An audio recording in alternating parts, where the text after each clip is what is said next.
ফরিদপুর জেলা নগরকান্দা উপজেলা Purapara union board অফিসের সামনে গতকাল বিকাল 3 ঘটিকার সময় ইসরায়েলের বিরুদ্ধে বিশাল এক প্রতিবাদ সমাবেশ ও প্রতিবাদ মিছিল আয়োজন করা হয়।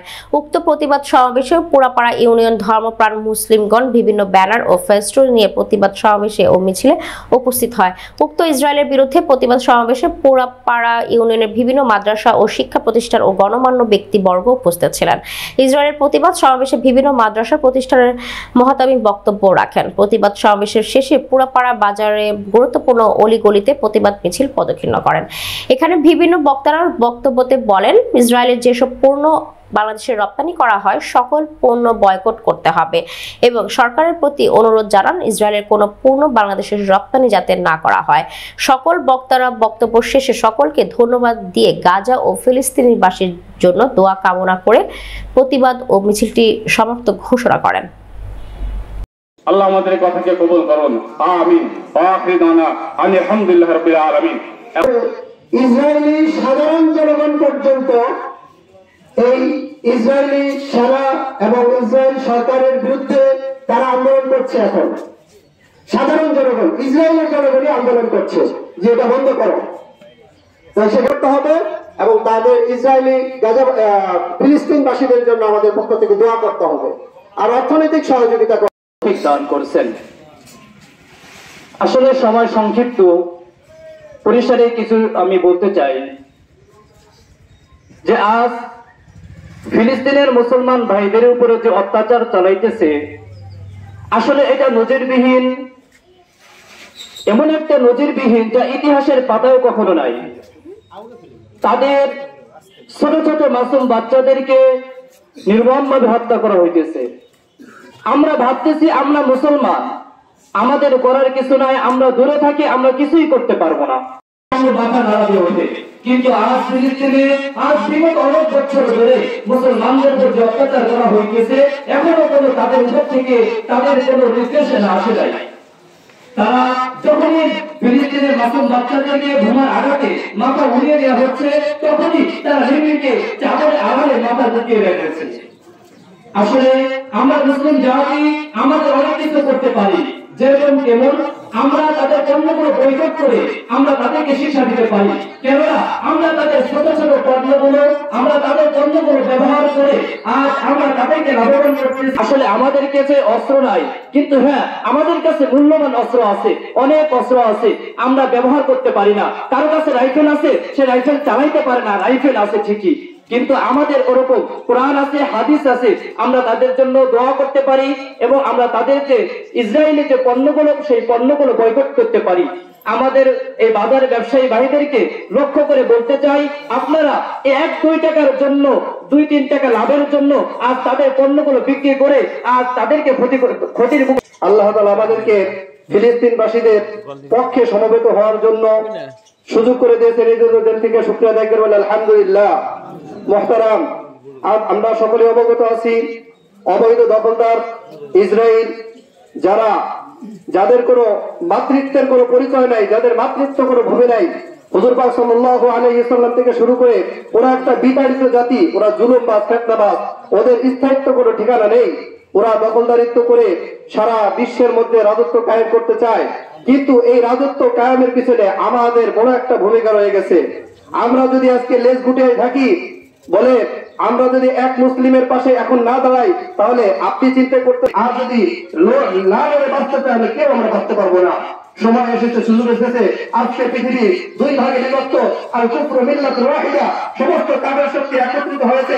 আজকে যদি আমরা মুসলমান ধরতে না উঠি, তাহলে কোন মুসলমানকে পৃথিবীর বুকে জায়গা দেওয়া হবে না। সেই তাদের প্রতি নিন্দা জ্ঞাপন যারাই আমরা সকলে সমবেত হয়ে, এই জন্য আমাদের যা করণীয় সেটা হলো, আমরা আমাদের অবস্থান থেকে এতটুকু মালিকের কাছে সাক্ষী রাখতে চাই, মালিক আমাদের এই সমবেত হওয়াটা হয়তো তাদের জন্য কিছু উপকার হবে না, কিন্তু আমাদের তরফ থেকে যা করণীয় তা আমরা করলাম। এই ইব্রাহিম আলাইহিস সালামকে যখন আগুনে পোড়াচ্ছিল, তখন ব্যাঙ তার সর্বোচ্চ শক্তি দিয়ে পোশাক করে দিয়েছিল। ব্যাঙ এটা জানতো যে আমার পোশাক তার আগুনের কাছে কিছুই হবে না, কিন্তু মালিকের কাছে সাক্ষী রাখতে চাই, মালিক আমার অবস্থান থেকে যা করার তা করে দেখাইছি। রাসূলগণ তাদের ওইখানে জন্ম, আমাদের মুসলমানদের হাসর ওইখানে কায়েম হবে। আমরা এইটুকু যদি সবাই জানি, তো আমাদের ইমানের দায়িত্ব হইতেছে যে আমরা ফিলিস্তিনবাসীর পক্ষে সরাসরি যুদ্ধের জন্য প্রস্তুতি গ্রহণ করব। ওরা তো মুসলমান রাষ্ট্র ছিল না, কালেমার দাওয়াত আসার কারণে আমরা মুসলমান হয়েছি।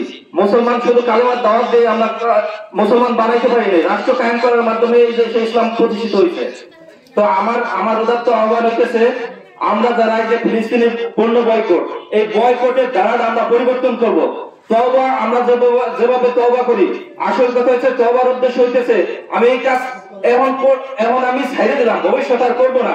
আর এইখানে ফিলিস্তিনের পণ্য বয়কট করার উদ্দেশ্য হইতেছে এই ফিলিস্তিনের পণ্য আমরা কিনবো না, কাউরের দোকানে বিক্রি করার দিব না। এই প্রতিজ্ঞা আমরা এখান থেকে করে যাব। কোন দোকানে আমরা প্রথম নোটিশ দেব যে তোমরা কেউ দোকানে ফিলিস্তিনের পণ্য। আমাদের অস্তিত্বের সংকট তৈরি করেছে। আমরা আসলে ভাবতে হবে আমাদেরকে, সারা পৃথিবীতে এখন 200 কোটি মুসলমান আছে, আর ইহুদি মাত্র 1.5 কোটি। সারা পৃথিবীতে মাত্র 1.5 কোটি ইহুদি, অথচ তারা সারা পৃথিবীর বিভিন্ন জায়গায় মুসলিমদেরকে এমন ভাবে নির্যাতন করতেছে, ইতিহাসে যার এরকম ইতিহাস খুঁজে পাওয়া যাবে না। এত ভয়াবহ, এত নির্মম ভাবে আমাদের ফিলিস্তিনের আমরা ক্ষুদ্রত্বের মধ্যে বন্দী করে ফেলছি।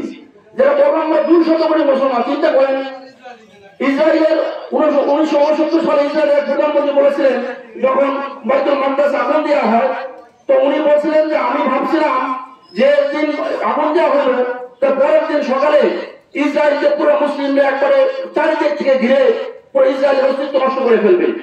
কিন্তু সকালে ঘুম ভাঙার সকালে ওঠার পরে আমি দেখলাম একটা মুসলিমও ইসরায়েলের দিকে তাকায় নাই পর্যন্ত। এই হচ্ছে মুসলমানদের অবস্থা। ইসরায়েল ছোট্ট একটি দেশ, ফিলিস্তিনের জায়গা দখল করে তারা সেই যেখানে তাদেরকে কায়েম করেছে, অথচ তারা সারা পৃথিবীর চোখ وجاهدوا في سبيل الله بأموالكم وأنفسكم فقال تعالى ود الذين كفروا لو تغفلون عن أسلحتكم وأمتعتكم فيميلون عليكم كيلة واحدة وقال تعالى لو كان عرضا قريبا وسفرا قاصدا لاتبعوك ولكن بعدت عليهم الشقة وقال النبي عليه الصلاة والسلام يسيل أمتي كغثاء السيل قالوا فما بالهم يا رسول الله قال بالهم الوهن قالوا وما الوهن يا رسول الله قال حب الدنيا وكراهية الموت أو كما قال النبي عليه الصلاة والسلام الحمد لله আল্লাহ পাকের দরবারে শুকরিয়া, আল্লাহ তাআলা আমাদেরকে এই নির্যাতিত মুসলিমের ব্যথায় ব্যথিত হয়ে আমরা একত্রিত হতে পেরেছি, এর জন্য সকলে শুকরিয়া জ্ঞাপন করি আলহামদুলিল্লাহ। আমরা যতটুকু আয়োজন করেছি ভাই, এতটুকু আয়োজন বর্তমান স্পেন, ফ্রান্স, রাশিয়া, ভারতের অনেক অমুসলিম জাতিরাও করতেছে। তাদের মধ্যে ঈমান নেই, তাদের মধ্যে আল্লাহ কি নবী কি তারা বোঝে না, কোরআন কি সত্য কি হক কি বাতিল কে তারা বোঝে না। কিন্তু মানবতার বন্ধনে ইহুদি তারাও প্রতিবাদ করতেছে। মুসলমান হয়েও দায়িত্ব কি এতটুকু না? এতটুকু না। কোরআন খুললে, হাদিস খুললে, কোরআন এটাকে বলে, হাদিস আহ্বান করে তোমাদের উপর শুধু এতটুকু নয়, তোমাদের উপর এখন জিহাদ ফরজে আইন হয়ে গেছে। যদি পৃথিবীর কোথাও কোনো মুসলিম নির্যাতিত না হয়, একটা মুসলিমও কখনো কোথাও যদি নির্যাতিত না হয়, তবুও জিহাদ ফরজে কিফায়া থাকে। আর এই ভূপৃষ্ঠে দিফাই জিহাদ পাবলিকের জন্য ফরজ, হুজুরের জন্য ফরজ, মুফতির জন্য ফরজ। প্রতিবাদী জিহাদ, যেখানে মুসলিম নির্যাতিত মাজলুম মুসলিম, সেই প্রতিবাদী জিহাদ এরা প্রত্যেক ধর্মের মুসলমানের উপর ফরজ হয়ে যায়। জিহাদ যখন ফরজ হয়ে যায়, তখন কারোর জন্য নামাজে দাঁড়ায়া লম্বা লম্বা কিরাত পড়া, নফল নামাজ আদায় করা, এটা গুনাহের কাজ। নফল রোজা রাখা গুনাহের কাজ, তিলাওয়াত করা গুনাহের কাজ। কোরআন হাদিস বলে যখন দিফাই জিহাদ ফরজ হয়ে যায়, প্রতিবাদী জিহাদ যখন ফরজ হয়ে যায়, তখন ময়দানে হবে নামাজ, জুম্মা হবে ময়দানে, ঈদ হবে ময়দানে, তখন সিয়াম পালন হবে ময়দানে, বাড়িতে না, বাসস্থানে না, নিজের ব্যবসা থেকে না, নিজের কর্মজীবী চাকরিজীবীতে না। যদি এমনকি না করো, তোমরা ওই সকল মক্কার মুনাফিকদের মতো শুনে নাও। কোরআন বলে লাউ কানা আরাদান করিবা ওয়া সাফারান কাসিদান লাত্তাবাউকা। আরে মুহাম্মদ, যদি আমাদের সেরকম সমর্থ হতো, যদি কাফেরের মতো আবু সুফিয়ান, আবু জাহেলের মতো সমর্থ হতো, আমাদের অস্ত্র থাকতো, তাহলে অবশ্যই আমরা তোমার সাথে নেমে যেতাম। আমরা তো আজ সেই স্লোগানে বলি আমাদের সমর্থ নাই, অথচ সমর্থ আছে 2000 টাকা জাকাত দেওয়ার। আমি যদি 2 টাকা দেই, বলেন ঠাট্টা হবে না? ঠাট্টা হবে কিনা? সমর্থ আছে লক্ষ লক্ষ টাকা দিয়ে অস্ত্র শস্ত্র তৈরি করা, পারমাণবিক অস্ত্র জোগাড় করা। আমরা প্রত্যেকেই নিজ কর্ম নিয়ে, নিজের দল নিয়ে, নিজের পদ নিয়ে, চেয়ার নিয়ে, আসন নিয়ে প্রত্যেকেই মাতোয়ারা, প্রত্যেকেই ব্যস্ত। ফিরে আসবে, মুসলমানদের বিজয় ফিরে আসবে। মুসলমানের শুধু হক প্রতিযোগী থাকে যে হালাল ভক্ষণ করে সুদ ঘুষ থেকে আমাদেরকে বিরত থাকতে হবে। হালাল যদি খায় তাহলে বিজয় আসবে। সামান্য ইতিহাস করেছিল, আল্লাহর পক্ষ থেকে আফগানিস্তান বিজয় হয়েছিল, মুসলমানদের খেলাফত প্রতিষ্ঠিত হয়েছিল। একটাই কারণ, তারা হকের পথে ছিল। কোন পৃথিবীর কোন চোখ রাঙ্গালিকে ভয় পায় নাই, ইহুদি খ্রিস্টানদেরকে ভয় পায় নাই। আল্লাহ তারা বিজয় দান করেছেন। এই জন্য বর্তমান সমাজ, আমরা যেহেতু বাংলাদেশে বসবাস করি, আমাদের চতুর্দিকে হিন্দুত্ববাদ ভারত, আরেকদিকে বঙ্গোপসাগর, আমাদের ভারতের বিরুদ্ধে সোচ্চার হতে হবে। ওইখানে বিজয় দান করবে আল্লাহ তাআলা আমাদের সকলকে। ইসরায়েলের যে কর্ম আছে পরিবর্তন করে বিধান করুন। আল্লাহ তাআলা ফিলিস্তিনের মুসলমানদের বিরোধিতা করুন। আমিন। আলহামদুলিল্লাহ, এখন যে আমাদের মাঝে বক্তব্য নিয়ে আসছেন জনাব রুহুল আমিন। জনাব রুহুল আমিন। আলহামদুলিল্লাহ, নাহমাদুহু ওয়া নুসাল্লি আলা রাসূলিল কারীম। আল্লাহ রাব্বুল আলামিন আমাদের কিছু সংখ্যক বান্দাকে এই ফিলিস্তিনের ভাইদের মৃত্যুর কারণে আমাদের যে এখানে একত্রিত হওয়ার জন্য তৌফিক দান করেছেন এই দেশের আলহামদুলিল্লাহ।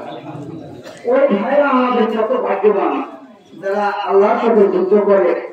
মোটাফাসিটি নাই, যাওয়ার মতো আমাদের মারার মতো কোনো মিসাইলও নাই, 12,000 পাল্লার একটা অস্ত্রও নাই, কিন্তু তার চেয়ে বড় একটা অস্ত্র আমাদের কাছে আছে। আমি অনুরোধ করবো এই অস্ত্রটা ব্যবহার করার জন্য সবাইকে। সেই অস্ত্রটা হলো, আজ থেকে যারা মুসলমান আমরা দূরে একটা নামাজ পড়বো, এমন ভাবে নামাজ পড়বো যে নামাজটা আমার শেষ নামাজ হয়ে যাবে। এমন ভাবে নামাজ পড়ে আমরা যে আল্লাহর কাছে দোয়া তো করতে পারবো ইনশাআল্লাহ। আর এই দোয়া যদি করি, আর এই দোয়ার খাতিরে আল্লাহ রাব্বুল আলামিন ফিলিস্তিনের যে ব্যাপারটা সমাধান করে দিতে পারেন, পারবো না ইনশাআল্লাহ আমরা সবাই। আমরা এই আহ্বান দেখেই আমি আমার বক্তব্য শেষ করছি। আলহামদুলিল্লাহ। রবিউল ইসলাম ওনার বক্তব্যের পরেই আমরা আমাদের বিক্ষোভ মিছিল করব, তারপরে আমাদের সমাবেশ শেষ হবে। তো এই পর্যায়ে আমাদের মাঝে বক্তব্য নিয়ে আসছেন মুফতি মাওলানা اللهم اكفني بحلالك عن حرامك واغنني بفضلك عمن سواك. اللهم انصر المسلمين، اللهم انصر المسلمين، اللهم انصر الفلسطين، اللهم انصر الفلسطين، اللهم انصر الفلسطين، اللهم انصر الفلسطين، اللهم انصر المسلمين، اللهم انصر المسلمين. ربنا تقبل منا انك انت السميع العليم وتب علينا يا مولانا انك انت التواب الرحيم. سبحان ربك رب العزة عما يصفون وسلام على المرسلين والحمد لله رب العالمين. আমরা তাদেরকে রাস্তাকে